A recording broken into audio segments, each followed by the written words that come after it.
Fort Drum, New York, is known for its expansive training grounds, stretching across thousands of acres of dense forests. It's a place where soldiers learn to navigate the toughest terrains and test their survival skills. For Sergeant Mike McCabe, Fort Drum had become like a second home. After 3 tours overseas, he'd seen more than his fair share of action, but he still found himself totally shocked at what happened to him on this day. Mike was part of a small unit tasked with conducting night patrols in the training areas surrounding the base. These patrols were routine, designed to keep the soldiers sharp and ready for any situation. On this particular night, Mike and his partner, Private Jordan Collins, were assigned to a remote sector of the base. The area was dense with trees and underbrush, making visibility poor even with night vision goggles. The night was dark, the moon mostly covered by a thick layer of clouds. Mike adjusted his gear, pulling everything closer to his body as he moved silently through the underbrush. Jordan was a few steps behind, keeping his movements quiet and measured. They communicated in hand signals, knowing that the smallest sound could give away their position. After an hour of patrolling, Mike and Jordan reached a clearing. The ground was covered in a thick layer of leaves, and the trees around the clearing formed a natural barrier. They stopped at the edge of the clearing, taking a moment to scan the area with their night vision goggles. Everything seemed normal. Mike signaled for Jordan to hold position, while he moved forward to get a closer look at the clearing. As he stepped into the open, he felt an uneasy chill come over him. He couldn't explain why, but something felt off. The clearing was too quiet, the air heavy with an unnatural stillness. Mike scanned the tree line, his eyes searching for anything out of place. That's when he saw it, a shadow at the edge of the trees, taller and darker than anything that should be out there. At first, he thought it was just a combination of shadows cast by the trees. But as he watched, the shadow moved, stepping into the clearing with a slow, deliberate gait. It was massive, standing at least 8 feet tall, its broad shoulders and thick arms covered in dark hair. Its eyes glowed faintly in the green hue of Mike's night vision goggles. Mike had heard stories, of course. Every soldier at Fort Drum had. Tales of strange sightings in the woods, creatures that didn't belong. But he had always dismissed them as just that, stories. Now, staring at the figure in the clearing, he wasn't so sure. He signaled to Jordan, who moved up beside him, his eyes widening as he saw the figure. Jordan looked at Mike, his expression a mix of fear and disbelief. Mike motioned for him to stay calm, to keep ready, but not to fire. They watched as the creature moved further into the clearing, its massive frame now more clearly visible. The creature paused in the middle of the clearing, its head turning slowly as if it was sniffing the air. Mike could see its face now, heavy brow, deep-set eyes, and a broad, flat nose. It looked almost human, but there was something distinctly animalistic about it. The hair on Mike's neck stood up, reminding him to stay totally alert. For a moment, the creature stood still, its eyes scanning the darkness. Mike hoped and prayed that they were hidden well enough in the shadows. Then, without warning, the creature let out a sound that rumbled through the clearing.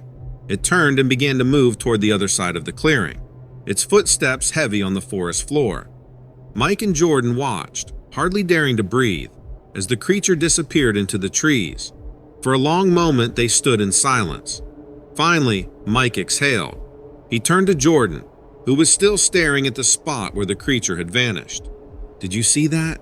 Jordan whispered, his voice barely audible. Mike nodded, his mind still reeling. "Yeah," he replied, his voice steady despite the fear swirling through him. "I saw it." "What the hell was that?" Jordan asked, his voice shaking. Mike shook his head.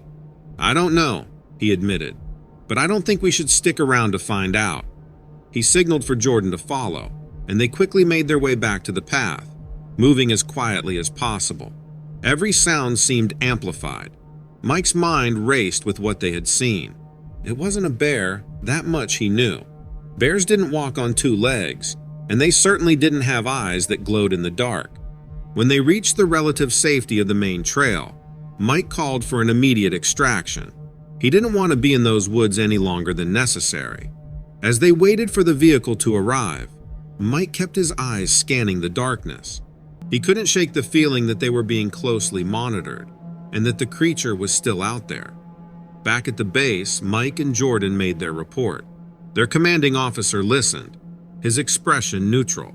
He asked them to describe the creature again, to go over every detail.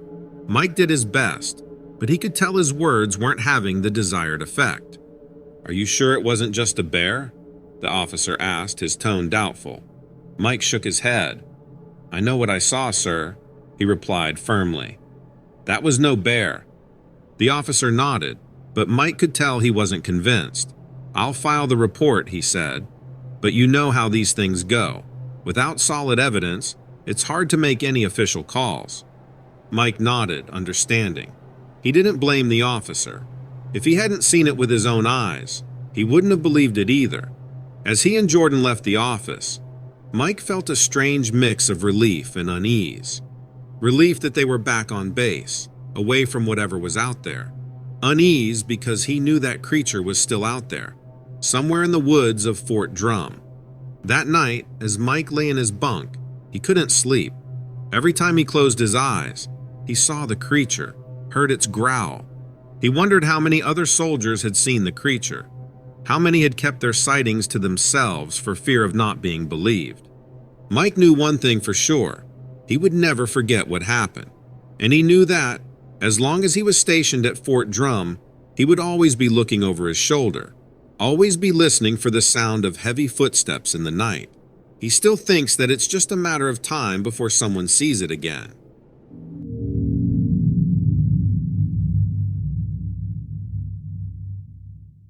The Porcupine Mountains in Michigan's Upper Peninsula are a favorite spot for outdoor enthusiasts. Known for their dense forests, rugged terrain, and stunning views of Lake Superior, the Porkies, as they're called, attract hikers, campers, and nature lovers from all over. It is a place where people can disconnect from the hustle of everyday life and immerse themselves in the wild beauty of the Northwoods. For Jack and his friends, it was the perfect spot for their annual camping trip. Jack, a lifelong Michigander, had been coming to the Porcupine Mountains since he was a kid. He knew the trails well, could navigate the forest with ease. This year, he and his friends, Mike, Lisa, and Sarah, planned a 3-day hike through the park. They were well prepared, each carrying a backpack filled with supplies, and had planned their route to take them through some of the most remote areas of the park. They arrived on a Thursday morning to a brilliant blue sky. After checking in at the visitor center and going over their route one last time, they set off down the trail. They followed the trail along the river, stopping to admire the waterfalls and take pictures. By late afternoon, they had made their way deep into the forest, where the trees grew taller and the underbrush was thick. They found a clearing by a small stream and decided to set up camp. As the sun set, they built a fire, cooked dinner, and settled in for the night. The forest around them was alive with the sounds of insects and animals. It was peaceful, and they all kept talking about it. They talked and laughed, sharing stories and reminiscing about past trips. As the fire died down, they crawled into their tents, tired from the day's hike. Jack awoke in the middle of the night. At first, he wasn't sure what had woken him. He lay still, listening to the soft murmur of the stream and the rustle of leaves in the breeze. Then he heard it, a rumbling growl. It was distant but distinct. Jack sat up, straining to hear. The growl came again, and then again, followed by a heavy thudding. He glanced over at the other tents. It looked like Mike, Lisa, and Sarah were still asleep. He unzipped his tent quietly and stepped outside, the cool night air prickling his skin. The forest was dark. Jack stood still, listening. The growl had now stopped. The only sound was the rushing of the stream. He scanned the darkness, his eyes searching for any sign of movement. After a few minutes, he shook his head, telling himself it was probably a bear. Bears were common in the area, and it wasn't unusual to hear them moving around at night. Satisfied that there was no immediate danger, Jack crawled back into his tent and tried to sleep, but he couldn't make it happen. It was a long time before he finally drifted off, and his sleep was ultimately filled with uneasy dreams. The next morning, Jack didn't mention the noises to his friends. He didn't want to worry them, and he wasn't sure what he had heard, if anything. They packed up their camp and set off deeper into the mountains, following a narrow trail that wound through the trees. As they walked, Jack kept wondering if something was following them. He kept glancing over his shoulder, expecting to see something, but there was nothing there. By midday, they reached an area known as the Lake of the Clouds, a breathtaking overlook with a panoramic view of the forest and the lake below. They took a break, sitting on the rocks and taking in the view. It was beautiful, the kind of beauty that made you feel small and insignificant. Jack felt his unease begin to fade. Whatever had made the noise last night was probably long gone. They continued their hike, moving away from the more popular trails and into the heart of the park. The forest grew denser, the trees taller and older. The sunlight barely penetrated the thick canopy, casting the forest floor in a perpetual twilight. The trail was little more than a narrow path, overgrown with ferns and underbrush. It was quiet, the kind of quiet that made your ears ring. They reached their next campsite by late afternoon, a small clearing surrounded by towering pines. It was a perfect spot, secluded and peaceful. They set up their tents, gathered firewood, and settled in for the evening. As the sun set, the forest came alive with the sounds of night. After dinner, Mike told a story about their last camping trip, how they had gotten lost and ended up hiking for miles before finding their way back to the trail. They were all laughing when they heard it, a loud snapping sound, like a tree branch breaking, followed by a heavy thud. The laughter died in their throats. They sat still, listening. "What was that?" Sarah asked, her voice barely a whisper. "Probably just a deer," Mike said, though he didn't sound convinced. Jack stood up, peering into the darkness beyond the firelight. The sound had come from the forest, not far from their camp. He grabbed a flashlight and shined it in the direction of the noise. The beam cut through the darkness, illuminating the trunks of the trees and the underbrush. For a moment, he thought he saw something move, a flash of fur, or maybe a shadow. He couldn't be sure. "Maybe we should go check it out," Jack said. Mike shook his head. "Are you crazy? It's probably a bear. The last thing we want to do is go looking for it." Jack knew he was right. If it was a bear, the best thing to do was stay put and make noise. But something about the sound had unsettled him. It was too loud, too deliberate. He kept the flashlight trained on the trees but saw nothing. After a few minutes, he reluctantly sat back down by the fire. The others tried to resume their conversation, but the mood was tense. The night felt different now, the peace shattered. As they sat there, they heard the noise again, closer this time. A loud snap, followed by a heavy thud. Whatever it was big, and it was coming their way. He stood up again, the flashlight in one hand, the other hand reaching for the hunting knife he always carried on his belt. "Okay, now I'm freaked out," Lisa said, her voice trembling. Jack shushed her, straining to listen. The forest was silent, the kind of silence that pressed in on you, making your skin crawl. He swung the flashlight beam through the trees, searching for any sign of movement, and then he saw it. Two eyes, glowing in the darkness, reflecting the light of the flashlight. They were high off the ground, too high to be a deer or a bear. The eyes stared back at him, unblinking. Jack felt a chill run down his spine.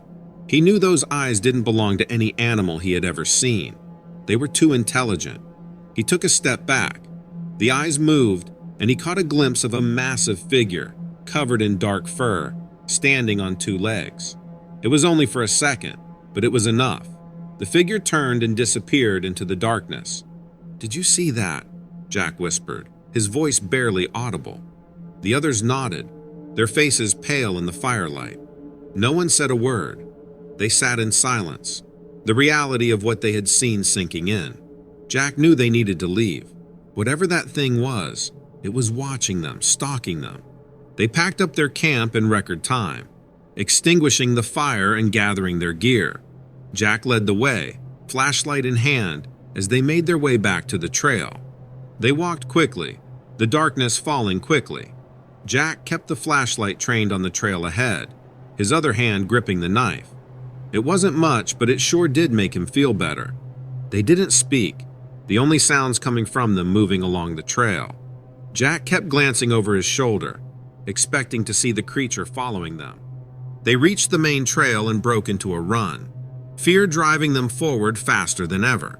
The path was rough, the roots and rocks threatening to trip them up, but they didn't slow down. They ran until they saw the lights of the visitor center in the distance, the sight filling them with relief. They burst into the clearing, gasping for breath but feeling safe. However, they didn't stop until they reached the safety of their car. They piled in, locking the doors, and sat there panting, their minds reeling from what they had seen. Jack turned the key in the ignition, but he doesn't even remember doing it. The engine roared to life and he drove away, with none of them even looking back.